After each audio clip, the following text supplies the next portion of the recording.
Baik, bismillahirrahmanirrahim. Assalamualaikum warahmatullahi wabarakatuh.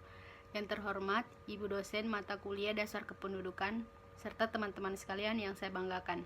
Di sini saya akan memaparkan materi dari kelompok saya, yaitu kelompok 6 dengan tema hubungan antara tenaga kerja, mobilitas penduduk, dan status kesehatan masyarakat. Jadi materi selanjutnya yang saya akan bawakan yaitu keterkaitan materi yang saya bawakan dengan virus COVID-19 yang lagi booming di negara kita, yaitu negara Indonesia. Keterkaitannya yaitu sangat berdampak buruk bagi para pekerja, buruh harian, dan lain-lain. Mengapa demikian saya katakan seperti itu? Karena banyak buruh atau para pekerja yang tidak bisa mendapatkan hak kerjanya karena social distancing dan PSBB bagi kota-kota tertentu, seperti misalnya di Sukabumi, Jawa Barat. Banyak sekali karyawan yang diliburkan dan bahkan diberlakukan pemutusan hubungan kerja atau PHK. Contohnya itu di pabrik garmen PT HJ Busana Cicurug di Kabupaten Sukabumi tersebut meliburkan 1.000 lebih karyawannya selama 15 hari dari tanggal 1 April sampai tidak menentu. Dinas Tenaga Kerja dan Transmigrasi Kabupaten Sukabumi mencatat hingga 14 April 2020 ada 5.500 lebih karyawan dari 12 perusahaan yang terdampak. 3.633 diantaranya diliburkan sampai batas waktu yang tidak ditentukan, dan 1.377 yang kena PHK atas berbagai alasan dan pertimbangan.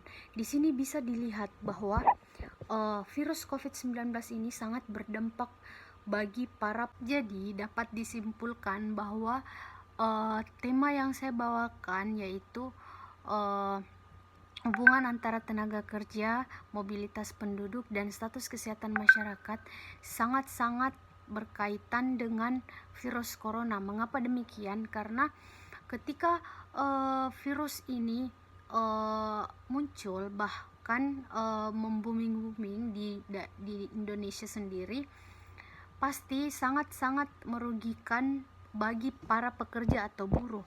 Mengapa demikian? Karena banyak pekerja, tenaga kerja, dan para buruh dirumahkan atau bahkan di PHK oleh perusahaannya sendiri.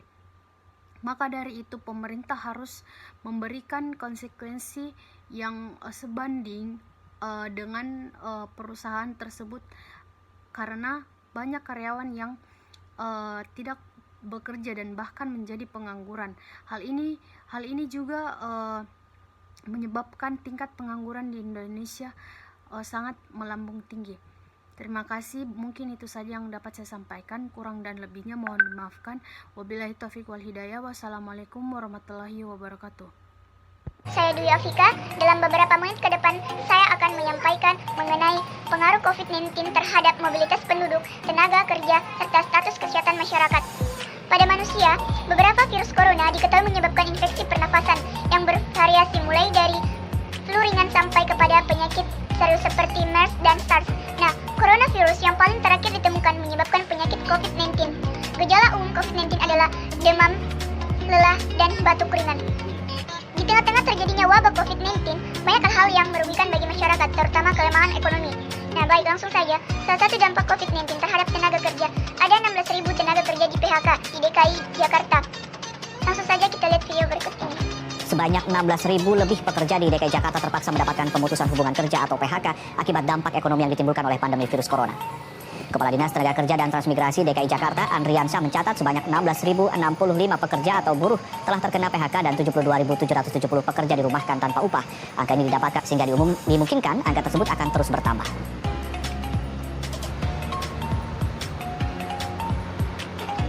Itulah tadi salah satu dampak dari COVID-19. Adapun pengaruh COVID-19 terhadap mobilitas penduduk. Saat ini yang mulai tampak adalah pandemi COVID-19 mengancam segala aspek kehidupan masyarakat seperti sosial, ekonomi, kesehatan, dan psikologis. Mulai munculnya kerentanan sosial yang terjadi pada masyarakat dalam menghadapi pandemi COVID-19, menyebabkan masyarakat mengalami shock, sehingga ketahanan masyarakat ini berkaitan dengan kemampuan dari masyarakat untuk dapat menggunakan sumber daya yang tersedia memenuhi kebutuhan dasar dan menjalankan fungsi sosialnya. Tetapi di sisi lain, kondisi yang berdapat pencarian terganggu dan munculnya gangguan kepanikan sosial di masyarakat. Berikut salah satu contoh kepanikan dari masyarakat.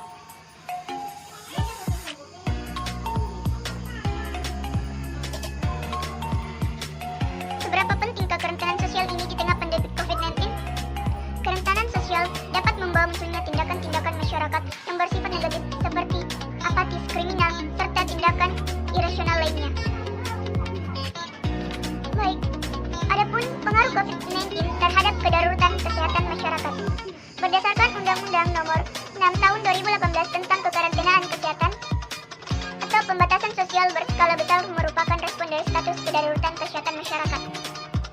Seperti tertuang dalam pasal 1 ayat 2, yang dimana kedaruratan kesehatan masyarakat adalah kejadian kesehatan masyarakat yang bersifat luar biasa dengan ditandai penyebaran penyakit menular dan kejadian disebabkan oleh radiasi nuklir, pencemaran, biologi, kontaminasi kimia, bioterorisme, dan pangan yang menimbulkan bahaya kesehatan dan berpotensi menyebar lintas wilayah atau lintas negara. Sebelum menetapkan status ini, pemerintah pusat lebih dahulu harus menetapkan jenis penyakit dan faktor risiko yang dapat menimbulkan kedaruratan. Sekianlah yang bisa saya sampaikan mengenai pengaruh COVID-19 terhadap mobilitas penduduk, tenaga kerja, serta status kesehatan masyarakat. Kurang dan lebihnya mohon dimaafkan. Wabillahi taufiq hidayah. Wassalamualaikum warahmatullahi wabarakatuh. Warahmatullahi wabarakatuh. Saya akan mempresentasikan tentang mobilitas penduduk, tenaga kerja, dan status kesehatan masyarakat dikaitkan dengan COVID-19 atau virus corona. Pertama, kita akan membahas tentang mobilitas penduduk. Mobilitas penduduk adalah perpindahan penduduk dari satu daerah ke daerah yang lain. Dengan kata lain, mobilitas penduduk disebut dengan pergerakan penduduk. Yang kedua ialah tenaga kerja. Tenaga kerja adalah penduduk dalam usia kerja yang siap melakukan pekerjaan antara lain mereka yang sedang bekerja, mereka yang sedang mencari pekerjaan, mereka yang sedang bersekolah, mereka yang sedang mengurus rumah tangga. Dan yang ketiga itu status kesehatan masyarakat. Adalah tenaga kesehatan yang berperan penting dalam meningkatkan derajat kesehatan masyarakat dengan menggunakan pembangunan berwawasan kesehatan. Selanjutnya, bagaimana sih pengaruh COVID-19 terhadap virus corona terhadap mobilitas penduduk, tenaga kerja, dan status kesehatan masyarakat? Seperti yang kita ketahui bahwa COVID-19 atau virus corona adalah virus yang sangat mudah menyebar.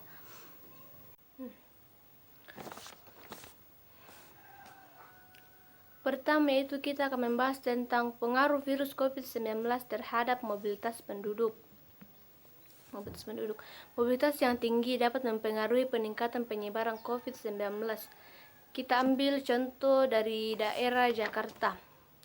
Dari hasil riset yang telah dilakukan oleh pemerintah penanggulangan virus COVID-19, ada 3 daerah yang sangat rentan terkena COVID-19, yaitu DKI Jakarta, Banten, dan Jawa Barat.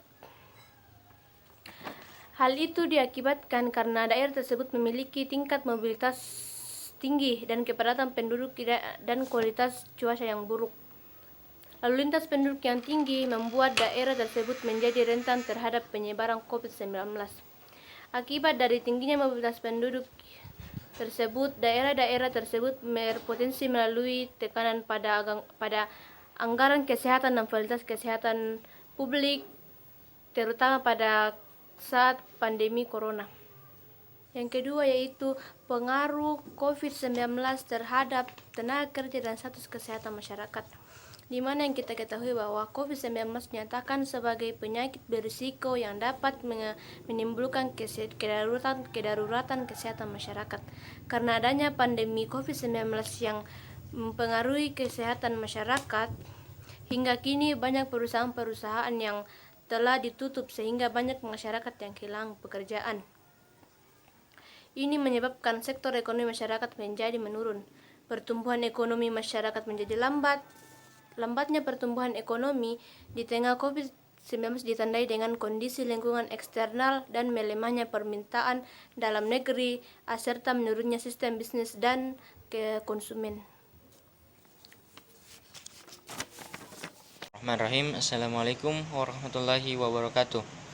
Saya akan membahas sedikit tentang hubungan antara mobilitas penduduk dan COVID-19. Jadi, COVID-19 ini sangat cepat persebarannya dan ada beberapa faktor yang membuat suatu wilayah rentan terhadap COVID-19. Nah, yang pertama yaitu resiko terkait karakteristik wilayah seperti kepadatan penduduk. Kemudian yang kedua yaitu resiko terkait kesehatan penduduk seperti jumlah perokok, lansia, dan penduduk yang tidak memiliki jaminan kesehatan. Kemudian yang ketiga yaitu resiko terkait mobilitas penduduk. Mobilitas penduduk yang tinggi membuat suatu wilayah rentan terhadap COVID-19. Nah, kerentanan ini bisa menjadi referensi bagi pemerintah untuk mengambil suatu kebijakan dalam menekan persebaran penyakit COVID-19 di tengah masyarakat. Untuk wilayah dengan tingkat mobilitas yang tinggi, penanganan yang tepat yaitu dengan menjaga jarak atau physical distancing dan pembatasan aktivitas di luar rumah. Sekian dari saya. Assalamualaikum warahmatullahi wabarakatuh. Baiklah, saya akan memaparkan keterkaitan COVID-19 dengan materi saya yaitu tenaga kerja, mobilitas penduduk, dan status kesehatan masyarakat. Saya mulai dari tenaga kerja. Melihat kondisi sekarang, tak ada keramaian lagi. Di setiap hari biasa terlihat setiap orang berjalan di jalanan. Pada setiap pulang kantor atau pada sore hari, antrian hampir selalu mengular di setiap kedai-kedai atau tempat-tempat yang menjual makanan ataupun minuman cepat saji di pusat perbelanjaan maupun di pinggir jalan. Ketika pegawai kantoran mulai bekerja dari rumah akibat penyebaran virus corona, para pekerja informal masih harus terus beraktivitas di pabrik. Para Gojek berkeliling kota membawa antaran dan bertemu banyak orang setiap hari. Bahkan tenaga medis pun harus berjuang setiap saat atau bisa dikatakan mereka tidak mempunyai waktu istirahat sama sekali. Dan kalaupun ada, dia hanya memiliki waktu yang sangat sebentar. Dan kemudian melanjutkan tugasnya untuk melayani para pasien yang terkena COVID-19 maupun pasien yang tidak terkena COVID-19 tersebut. Dilihat dari kondisi saat ini, masyarakat khususnya para tenaga kerja sangat rentan akan terpapar COVID-19 karena tak bisa mengisolasi dirinya sendiri selama pandemik. Contohnya buruh, ojek online, tenaga medis, ataupun para pekerja di luar rumah. Oleh karena itu, banyak dari mereka kini terbatas antara bekerja keluar rumah demi tetap berpenghasilan atau mengkarantina dirinya sendiri atau menganggur di rumah. Yang kedua itu mobilitas penduduk. Melihat kondisi sekarang, negara Indonesia bisa dikatakan sangat terhambat untuk menghadapi pandemi COVID-19 ini. Itu dikarenakan karena Indonesia tidak memberlakukan lockdown secara cepat dan tepat. Dan peningkatan jumlah kasus positif virus corona salah satunya disebabkan karena mobilitas yang cukup padat dan cukup tinggi yang dimana memberikan dampak penyebaran di suatu daerah sangat pesat. Oleh karena itu, pembatasan mobilitas akan sangat diberlakukan untuk ketertiban umum, mencegah dan mengurangi penyebaran virus yang dapat mengancam kesehatan dan keselamatan masyarakat itu sendiri. Meskipun demikian, pembatasan tidak boleh mengurangi hak-hak para tenaga kerja untuk mencari nafkah di luar rumah, mengingat pemerintah pun belum sepenuhnya bisa membantu kebutuhan masyarakat. Pada masyarakat sendiri yang masih bekerja di luar rumah harus tetap dapat memenuhi kewajiban, yaitu kewajiban mentaati pemerintah dalam sistem PSBB atau biasa disebut pembatasan sosial berskala besar, dan tetap melakukan antisipasi pribadi